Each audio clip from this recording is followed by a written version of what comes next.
ఈరోజు మట్టిగడ్డ మాణిక్యం గడ్డ మన ముఖ్యమంత్రి పుట్టిన గడ్డ వనపర్తి ప్రాంతం మరి పాలమూరు గడ్డ నుంచి అశేషంగా తరలి వచ్చిన మా అక్క చెల్లెళ్లకు అన్న తమ్ముళ్లకు పెద్దలందరికీ మరి మహబూబ్నగర్ గడ్డ నుంచి పాలమూరు గడ్డ నుంచి వెనుకబడ్డ జిల్లా నుంచి ఈ రాష్ట్రాన్ని ఏలుతూ ఈ దేశంలో ఈ రాష్ట్రం యొక్క ఘనకీర్తిని మరి ముందుకు తీసుకెళ్తున్నటువంటి మన ముఖ్యమంత్రి గారికి, మన డిప్యూటీ సీఎం గారికి, మన జూపల్లి కృష్ణారావు గారికి, మన స్థానిక ఎమ్మెల్యే మేఘారెడ్డి గారికి, మన ఎంపీ మల్లురావు గారికి, వేదిక మీద ఉన్న పెద్దలందరికీ హృదయపూర్వక నమస్కారాలు, ధన్యవాదాలు.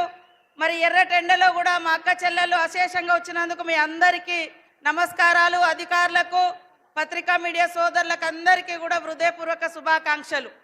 ఈరోజు మా అక్కలందరూ ఆలోచించాలి, గత 14 నెలల నుంచి అధికారానికి వచ్చిన క్షణం నుంచి మా ఆడబిడ్డల యొక్క ఆర్థిక స్థితిగతులను ఏ రకంగా మెరుగుపరచాలి, మార్పు తీసుకురావాలి, వీళ్లను లక్షాధికారులుగా కోటీశ్వర్లుగా ఎలా చేయాలనేటువంటి ఉద్దేశంతో ప్రతి క్షణం ప్రతి నిమిషం మీ యొక్క సోదరుడు, మీ అందరి అభిమాన నాయకుడు, మా అందరి నాయకుడు, మా అందరి మరి సోదరుడు రేవంత్ రెడ్డి గారు నిరంతరం ఆలోచన చేసి ఎక్కడ ఏ బిజినెస్ ఉన్నా అందులో మహిళల్ని ముందంజలో ఉంచాలి.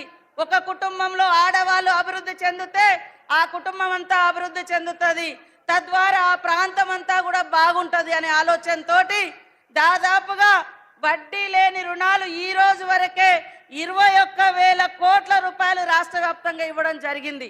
మేము అనుకున్న లక్ష్యాన్ని ఇప్పటికే రీచ్ అయినాం, కంప్లీట్ చేసినాం. మహిళలు ఈరోజు పెట్రోల్ బంకులు ఓపెన్ చేస్తున్నారు, మహిళలు ఈరోజు మరి ఇందిరా మహిళా శక్తి క్యాంటీన్లు నడుపుతున్నారు, మహిళలు ఈరోజు సోలార్ విద్యుత్ ప్లాంట్లు నడుపుతున్నారు. రేపటి నుంచి బస్సులు కూడా మీ చేతిలోనే ఉండబోతున్నాయి. కాబట్టి మరి మహిళల కోసం ఒక అన్నలాగా, మీ యొక్క తమ్ముళ్లాగా, మీ యొక్క కుటుంబ సభ్యుల్లాగా మీకోసం నిరంతరం పరితపించేటువంటి మీ అందరి బిడ్డ, మీ అందరి అభిమాన నాయకుడు రేవంత్ రెడ్డి గారిని మా ఆడకూతులందరూ కూడా అండదండగా ఉండి దీవించాలని ఈ సందర్భంగా కోరుతా ఉన్నాం. మార్చి 8వ తారీఖు నాడు మరి హైదరాబాద్లో కూడా పెద్ద ఎత్తున మహిళలతో మీటింగ్ పెట్టడం జరుగుతూ ఉంది. ఇక్కడ పనిచేసినటువంటి అనేక మంది మహిళలు, దాదాపుగా 400 మంది మహిళలు గత సంవత్సర కాలంలో చనిపోయినరు. ఒకప్పుడు వాళ్ళు చనిపోతే వాళ్ళకి ఎలాంటి భరోసా లేదు, కానీ ఈరోజు మహిళలు చనిపోతే, మహిళా సంఘం సభ్యురాలు చనిపోతే వాళ్లకు 10 లక్షల రూపాయలు ఇన్సూరెన్స్ ఇవ్వడం జరుగుతూ ఉంది. అదేవిధంగా మీరు లోన్ తీసుకొని ఎవరైనా చనిపోతే కట్టకుండా ఆ భారం మిగిలిన కుటుంబ సభ్యుల మీద పడకుండా ఉండడం కోసం ఒక పెద్దన్నలాగా మరి ఒక చిన్నన్నలాగా ఇద్దరు కూడా రేవంత్ రెడ్డి గారు, బట్టి విక్రమార్క గారు ఇద్దరు బాధ్యత తీసుకొని ఒక దిక్కు చనిపోయిన కుటుంబాలకు లైఫ్ ఇన్సూరెన్స్తో పాటు లోన్ బీమా కూడా మరి ఇవ్వడం జరుగుతూ ఉంది.